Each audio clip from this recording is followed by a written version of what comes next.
Hey, Ronnie. Hey, Lou. On a very special Men Are So Smart today, Ooh. we'll be talking about violence and video games. Next on Men Are So Smart.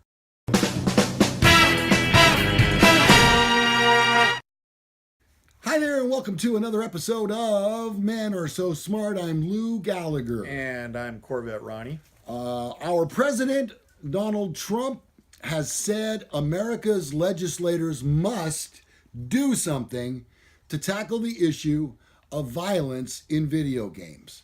Speaking at a White House meeting of local and state officials on security in the aftermath of the massacre at a school in Parkland, Florida, the president criticized gaming culture and the ease with which young people can see films featuring graphic violence and bloodshed. President said we have to look at the internet because a lot of bad things are happening to young kids and young minds, and their minds are being formed, and we have to do something about it. Maybe what they're seeing and how they're seeing it. I'm hearing more and more people say the level of violence on video games is really shaping young people's thoughts. And you go the further step, and that's the movies. You see these movies, and they're so violent. And yet, a kid is able to see the movie if sex isn't involved, but killing is involved, and maybe they have to put a rating system on that. Video games already carry age restrictions in the U.S. and are subjected to rigorous certification process as they are in the U.K. President Trump declined to go into further specifics about what measures might be undertaken to address concerns. Kentucky Governor Matt Bevin has also been outspoken on the subject in the wake of the Florida shooting on February 14th, in which gunmen, went on a rampage and killed 17 students with an AR-15 semi-automatic assault rifle. As America wrestles with the gun control debate once more and questions the future of the Second Amendment, Bevin said violent games celebrated death and celebrate the slaughter of people. They have been desensitized people to the value of human life, to the dignity of women, to the dignity of human decency. We're reaping what we've sown here. Now, gamers have been quick to accuse politicians of scapegoating the entertainment industry rather than tackling the influence of the NRA and America's influential gun lobby. Parkland survivor Chris Grady described President Trump's response to the tragedy as a really pathetic excuse in an interview with TV's Wolf Blitzer. He said, I grew up playing video games, Call of Duty, all those kinds of first-person shooter games, and I would never, ever dream of taking the lives of any of my peers. The debate about violent video games has been raised before, with the state of California moving to restrict their sale in 2005. The U.S. Supreme Court rejected the move in 2011. Video games qualify for First Amendment protection, like protected books, plays, and movies. They communicate ideas through familiar literary devices and feature distinctive to the medium. And the basic principles of freedom of speech do not vary with a new and different communication medium, Justice Antonin Scalia said in his ruling at the time. So, I look at this and I say to myself, what do I see when I watch my kids playing video games? And it just so happened that while I was putting this episode together, my son-in-law was playing Call of Duty on the TV in the garage. Right. And coincidence? Yes. What is the goal in Call of Duty? Killing the enemy. All of them. Yeah. Single-handedly. Anything that moves. Yes. Blowing up. Yep. And I'm going to give you my opinion. I believe that the two go hand in hand, and here's why. I don't know if I can necessarily substantiate it by saying this, but I harken back to when I was a kid. And one of the things that I think of is we didn't have as many choices back then. No. And in terms of choices, your mother would say to you, it's Saturday, go outside and play. I don't want to see you till dinner time. And so you would go out and you would ride your bike and jump off of hills, and you'd go to the park and play some basketball, and you'd go down to the creek and you get some pollywogs. And anyway, my point is this: we didn't have as many choices as witnessed by television stations. Yeah. We had 3, maybe 4 with Fox. Yeah. So what I'm saying now is we have to figure out why it is that our children are becoming mass murderers. And the only thing that I can really put my finger on is that they have the choice to spend their idle time either riding a bike or playing video games. They can't always be watched in today's society where both parents work. So it's not just one particular problem. It's a group of things, a cornucopia of things. Well, and I know, and this is slightly different, however the same. A friend sent me a horror movie to watch, and I watched it, and I was not horrified. I mean, it was creepy, but not like over the top. And I remember when I first saw The Exorcist. Oh yeah, that was legitimately scary. And then so I told her, I go, hey, yeah, that movie is, a tiny bit scary, but it doesn't even break into my top 5. And she said that she went through and showed her kids some of the older scary movies, like, Carrie and The Shining, and said that her kids were not moved at all. And maybe it's because they are becoming desensitized, because movies are getting much more graphic, much more. The computer animation is so far above what there it isn't was. anything you can't do. Yeah, there literally is nothing you can't do on a movie. And so maybe this desensitization has something to do with it. I mean, it comes down to if you're willing to kill 17 students, you have a mental health issue. There's no two ways about it. But it certainly can't be helped by what you watch on TV and what you see in the movies.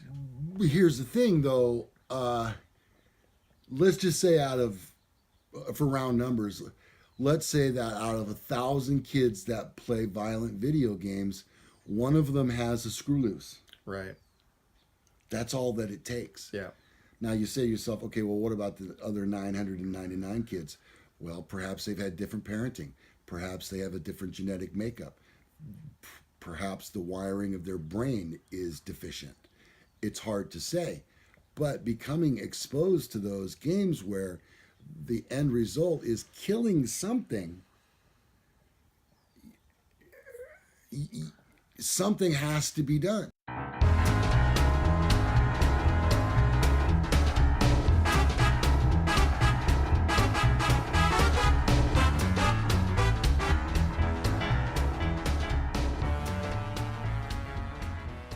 So this week on Corvette Ronnie's Crime Beat, we have a couple stories that will definitely pique your attention. All right, I'm ready. This first one is the Gumball Bandit. That happened right here in Sacramento. Right here in Sacramento. I heard about this. Tell me more. In fact, from my beloved Front Street Animal Shelter. Oh, they're the best. Employees at Front Street Animal Shelter asking for help catching a man who's earned his nickname as the Gumball Bandit. Okay. After he broke into the shelter and made off with the shelter's gumball machine, and the hilarious situation was all caught on camera. So I don't know if we'll show the video or try to, but yeah. This gumball machine looked kind of like an old-fashioned gas pump. Yeah, with if you've seen it. Big ball on the top of it. Yes, and a big base on the bottom. Uh-huh. He broke out a window, and I don't think he really imagined how big the base was. It didn't fit through the front door, the window that he had broken very well. I don't think he was trying to steal that. I think he saw it and goes, man, anybody got a stick of gum? Well, and he probably looked around. There's nothing but dog treats throughout the rest of the shelter, so yeah not much. So the Front Street employees posted the video Friday evening, and it had more than 12,600 shares by Monday morning. this idiot's going to be caught. There's no question. Video shows him climbing through the shelter's doggy door and immediately grabbing the gumball machines as he tries to fit it back through the tiny opening. However, he breaks it. He kind of tips it over to get it through, and the top part falls off. Gumballs everywhere. Yeah, he breaks it within the first 15 seconds. Hundreds of gumballs tumbling out, causing him to slip, which is one of my favorite parts. Yeah. In the meantime, about $1.25 spills out, and the thief snatches up the quarters before trying to pry open the quarter compartment on the machine. Wow, he's set for the rest of his life. Man, just put that in the bank and live off the interest. Yeah. Yeah, all the while the man doesn't notice the donation box full of cash sitting on the front counter a few feet away. He finally realizes buildings have more than one door and carries the large machine out of the shelter with about 50 dogs barking in the background. I would hope. Then the burglar tossed the machine over a barbed wire fence and ran off.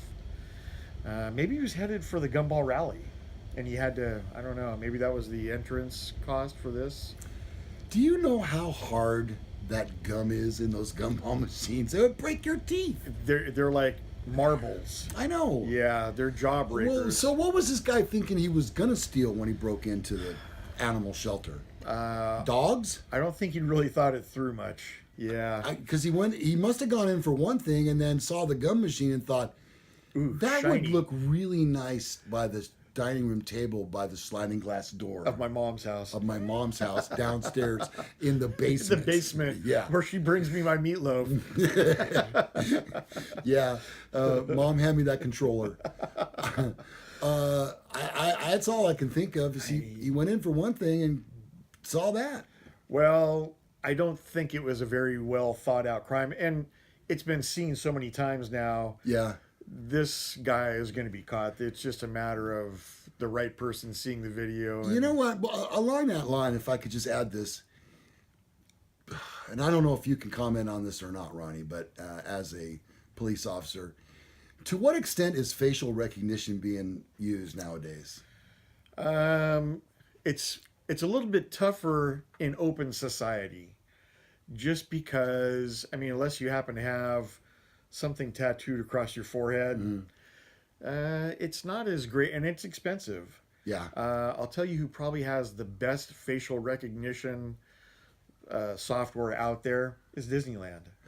Oh, you know what? I heard about that. They've been doing it for years. Yes, and honestly, they have one of the most sophisticated security systems and forces in all of the world. So if you're going to try something, don't try it at Disneyland. Let me just tell you that right I there. wonder if they must have a jail. They do. Disneyland jail. And not a lot of people know this, or maybe some people do, if you've ever read any facts, but I went to a class about terrorism, counterterrorism. Disneyland is like right here. Underneath all of that is like another set of roads where anybody in the security team can be anywhere in Disneyland from any place else in Disneyland in about 20 seconds. Wow. So it's just not a good place to try anything. It's the happiest place in the world. You know, Goofy once got arrested there. He got 7 years, which actually turned out to be 49. That's awful. Yeah. All right. Next so that's up. story one. Story two now on Corvette Ronnie's Crime Beat. A bride driving to her wedding was arrested for DUI.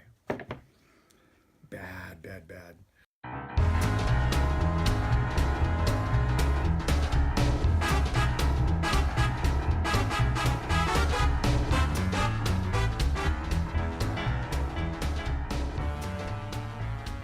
That'll bring us to the conclusion of another episode of Men Are So Smart.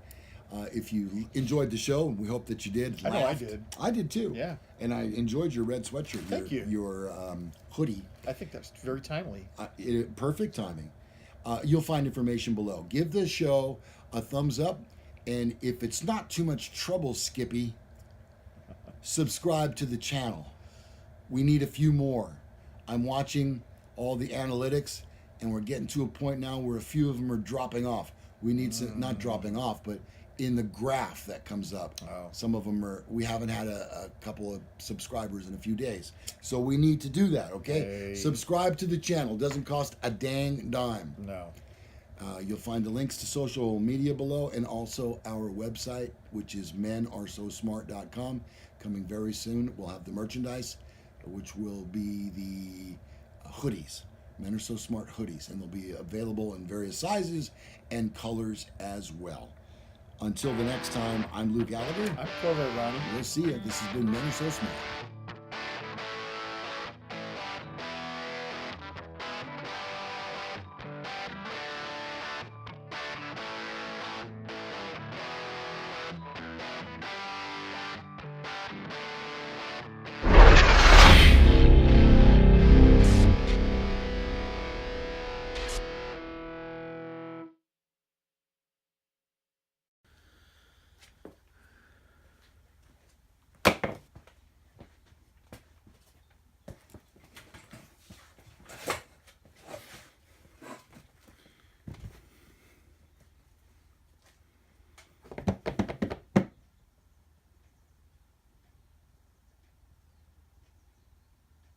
On a very special Men Are So Smart.